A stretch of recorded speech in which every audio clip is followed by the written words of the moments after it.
Assalamualaikum warahmatullahi wabarakatuh. Alhamdulillahirrahmanirrahim. Assalatu wassalamu ala asrafil anbiya'i wal mursalin wa ala alihi wa sahbihi ajma'in, amma ba'd.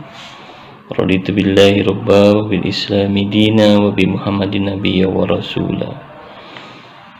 Yang terhormat pimpinan Pondok Pesantren Darussalam Kabupaten Ciamis yang kami muliakan, semoga pimpinan Pondok Pesantren Darussalam senantiasa ada dalam lindungan Allah Subhanahu wa Ta'ala.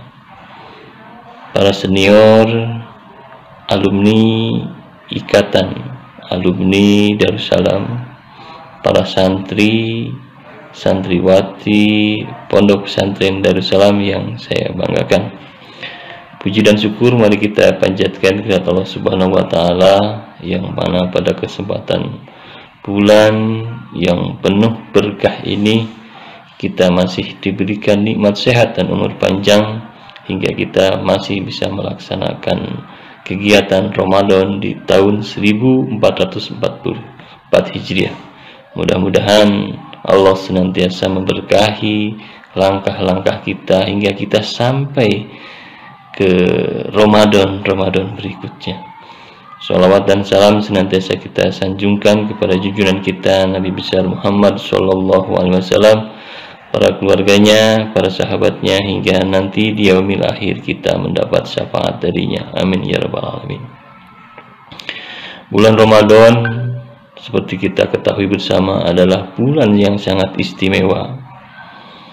Karena sangat istimewanya tersebut, mari kita isi bulan Ramadan ini dengan berbagai kegiatan-kegiatan yang sangat positif di bulan Ramadan ini. Kita tingkatkan kegiatan-kegiatan ibadah kita di bulan Ramadan ini, karena hanya di bulan inilah pahala dan pahala akan dilipat gandakan. Bapak Ibu yang saya hormati, hadirin, rekan-rekan Ikatan Alumni Darussalam yang saya banggakan, teringat ada kisah sahabat Nabi yang senantiasa selalu menyertai Nabi ketika sholat subuh. Sahabat Nabi yang bernama Sya'ban.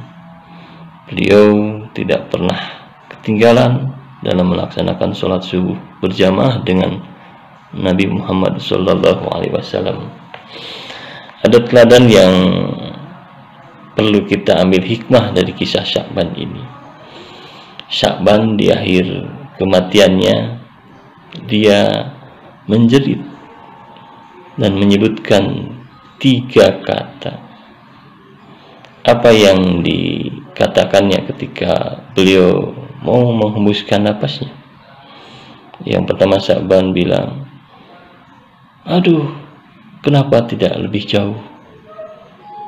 Yang kedua, "Aduh, kenapa tidak yang bagus?" Yang ketiga, beliau menjerit, "Aduh, kenapa tidak semuanya?" Dari ketiga jeritan itu sudah kita ketahui bersama bahwasannya Sya'ban berkata, "Aduh, kenapa tidak lebih jauh?" Beliau melihat betapa Allah memberikan surga yang sangat luar biasa atas pahala dia jalan dari rumahnya menuju masjid tempat dia sholat dengan Rasulullah. Jarak yang tidak sedikit, sampai 3 kilo lebih. Bahkan dalam catatan kisahnya, Nabi berjalan ke rumahnya ketika mau menengok Sya'ban. Kenapa ditengok? Karena Sya'ban tidak hadir pada sholat subuhnya. Mari kita ke rumah Sya'ban. Setelah di rumahnya, Nabi sampai pada waktu duha. Dari subuh ke waktu duha sekitar 3 jam perjalanan ditempuh dengan jalan kaki. Jarak yang begitu jauh, Sya'ban masih berteriak, "Aduh, kenapa tidak lebih jauh lagi?" Itu menandakan Allah Subhanahu wa Ta'ala memberikan pahala yang sangat indah, yaitu surga. Sya'ban berpikir, kenapa jarak yang segitu dekat menurut dia pahalanya sudah begitu luar biasa, apalagi dia membayangkan bagaimana kalau lebih jauh lagi. Bahkan kalau 5 jam perjalanan menuju masjid, berapa besar pahalanya. Kemudian Sya'ban berteriak lagi, kenapa tidak yang bagus? Rasul menjelaskan bahwa Sya'ban berteriak demikian karena dia melihat balasan Allah atas kebaikannya, memberikan baju yang pada waktu itu diberikan kepada Sya'ban. Bajunya baju yang agak kotor, agak jelek. Kenapa demikian? Karena pada waktu musim dingin itu Sya'ban memberikan bajunya kepada sahabat yang sedang kedinginan. Kebetulan ketika Sya'ban mau ke masjid, datang badai yang besar. Badai diharapkan membawa debu, hingga Sya'ban menggunakan baju dua. Baju yang bagusnya disimpan di dalam, yang jeleknya disimpan, dipakai di luar. Hingga ketika dia ke masjid, dia melihat ada seorang hamba yang kedinginan, lalu diberikanlah baju Sya'ban yang lapis kedua yang kurang bagus tadi. Akhirnya sahabat Nabi yang kedinginan tadi, yang ditolong oleh Sya'ban, dikasih bajunya yang memang kurang bagus tapi bisa melindungi dari kedinginan. Akhirnya si hamba tersebut bisa melaksanakan ibadah sholat subuh bersama Sya'ban bareng-bareng berjamaah Muhammad sallallahu alaihi wasallam. Ternyata ketika meninggal, Sya'ban melihat juga pahala dia memberi baju yang agak kurang bagus. Sya'ban membayangkan dengan baju yang kurang bagus saja Allah sudah menghadiahkan beliau pahala dan kenikmatan di surga. Apalagi kalau saya kasihkan pada waktu itu baju yang paling bagus yang saya pakai. Itu cerita yang kedua ketika Sya'ban akan mengakhiri hidupnya. Jadi dia diperlihatkan dengan pahala ketika dia memberi baju yang kurang bagus. Yang ketiga, Sya'ban berteriak, aduh, kenapa tidak semuanya? Pada waktu itu, pada pagi hari, Sya'ban mau makan dengan sebutir roti dan segelas susu. Ketika mau makan, ada seorang hamba sahaya yang meminta makanan karena sudah 3 hari tidak makan. Akhirnya Sya'ban memberikan makanan yang setengah-setengah, susu setengah, roti juga setengah. Akhirnya dia makan bareng-bareng dengan hamba yang tersebut. Ketika akhir ajalnya, Sya'ban juga diperlihatkan betapa Allah memberikan pahala yang berlipat-lipat, pahala yang bagus, surga yang bagus.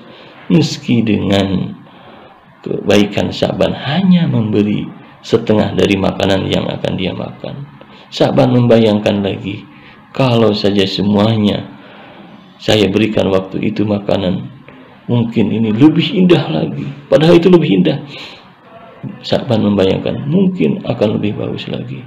Allah dengan pahala setengah makanan yang dikasih oleh Sya'ban dengan begitu luar biasa pahala yang didapatkan, dia membayangkan betapa besarnya nikmat Allah kalau semuanya saya kasihkan pada waktu itu. Itulah 3 jeritan Sya'ban ketika akan menghembuskan napas terakhirnya yang perlu kita ambil hikmahnya. Mari ketika di bulan yang penuh ampunan ini, yang berlipat-lipat ganda pahalanya, Sya'ban saja yang memberikan pakaian yang menurut dia pakaiannya kurang bagus diberikan oleh pahala oleh Allah Subhanahu wa taala. Apalagi di sekarang di bulan yang penuh ampunan, bulan di mana Al-Qur'an diturunkan, bulan di mana setan-setan dibelenggu. Mari kita perbanyak amaliyah ibadah kita, baik yang langsung dengan Allah dan kegiatan-kegiatan ibadah yang bersentuhan dengan masyarakat seperti sedekah, berbagi takjil. Mari kita perbanyak kegiatan di bulan Ramadan ini. Akhirul kalam, billahi taufiq wal hidayah. Mudah-mudahan apa yang saya sampaikan ada guna dan manfaatnya, khususnya bagi saya, umumnya bagi kita semua. Mari kita berbanyak ibadah di bulan Ramadan ini. Salam kami sampaikan kepada pimpinan pondok pesantren. Saya bangga menjadi alumni Pondok Pesantren Darussalam. Pada para senior saya haturkan salam, dan kepada santri-santri yang sedang mondok di Darussalam senantiasa semangat dalam menuntut ilmunya. Billahi taufiq wal hidayah. Wassalamualaikum warahmatullahi wabarakatuh.